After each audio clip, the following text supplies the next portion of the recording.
আপনারা জানেন রাজ্যের মুখ্যমন্ত্রী এবারে পাশে সাথ দেবেন পীরজাদা নওশাদ সিদ্দিকী। হ্যাঁ, ঠিকই শুনছেন, নওশাদ সিদ্দিকী মুখ্যমন্ত্রীর সাথে সাথ দেবেন যদি মুখ্যমন্ত্রী একটা কথা বলতে পারে, আগে ভোটার লিস্ট ঠিক হবে এবং এসআইআর খসড়া লিস্ট ঠিক হবে, তারপরেই কিন্তু একেবারে মুখ্যমন্ত্রীর সাথে কিন্তু কেউ থাকুক আর না থাকুক নওশাদ সিদ্দিকী থাকবেন। এই নিয়ে নওশাদ সিদ্দিকী কি জানাচ্ছেন আমাদের ক্যামেরার মুখোমুখি আপনাদের শোনাবো। ভোটারদের পাশে থাকেন, তাহলে ওনার প্রথম কাজ কী হবে? আগে সমাধান, পরে নির্বাচন।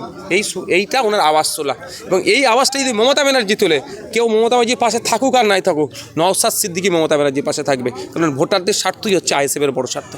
ভাঙড়ে যেমনই শওকত মোল্লা এসে বলছে আইএসএফরা উন্নয়ন করতে পারছে না, এবং পিরানগঞ্জ অঞ্চলে একাধিক এলাকাতে লাইট বসাতে গেলে এবং মারধর করছে, সে লাইট একেবারে সে পোস্টার তুলে ফেলে দিয়েছে। কি বলবেন? উন্নয়ন বলছে। দেখুন, ব্যাপারটা হচ্ছে এদেরকে আমি পাত্তা দিই না, সাফে দংশে ওজা হয়ে ঝাড়ে। এতদিন বলছিল উন্নয়ন করতে পারেনি, আর যেই কাজ হচ্ছে সেইগুলো করতে দেবে না, এক নম্বর কথা। দ্বিতীয়বার আপনাকে বলি, ভাঙড়ে যদি একটা ইট গাঁথে, একটা ইট সরকারের, সেটাও জানবে নওশাদ সিদ্দিকীর অবদান। চ্যালেঞ্জ করে বলছি। ওই 100 কোটি টাকার কাজের গল্প শুনিয়েছে, যেটা 1 কোটি টাকা কাজ হলো নওশাদ সিদ্দিকীর অবদান, ভাঙড়ের বিধায়কের অবদান।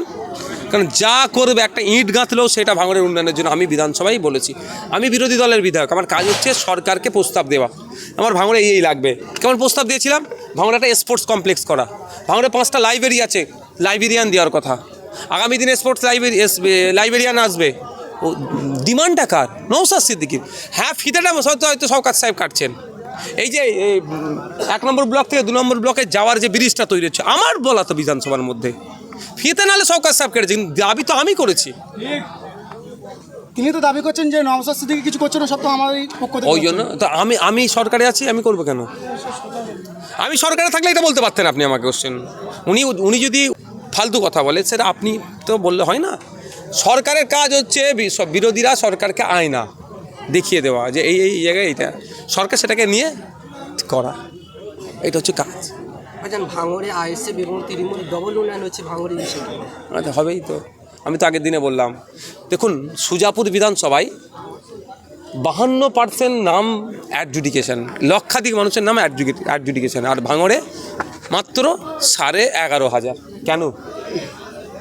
ভাঙড়ে 131 জনের নাম কাটা গিয়েছে, ডিলিট হয়েছে। কেন? জানে ভাঙড়ের বিধায়ক আছে, ছেড়ে কথা বলবে না।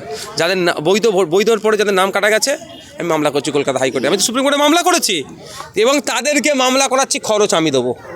খুব তাড়াতাড়ি দেখবেন তারা মামলা করতে গেছে, খরচ আমি দেবো। আমি বলেছিলাম না যে আইনি লড়াই আমি লড়ে নেব, দেখে নেবেন।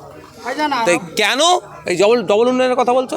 রাজ্যের মানুষদের বলবো, ভাঙড়কে দেখে শিখুন, আপনার এলাকায় বিরোধী বিধায়ক তৈরি করুন, আইএসএফের বিধায়ক তৈরি করুন, দেখবেন যেই সরকার আসুক না কেন ডবল উন্নয়ন হবে। ভাইজান, ভাঙড়ের সাসপেন্ড তৃণমূলের নেতা আরাবুল সাহেব যদি আইএসএফে আসে, আপনারা কি নেবেন? আমার বড় ভাই এটা বলতে পারবে, দলের প্রতিষ্ঠাতা।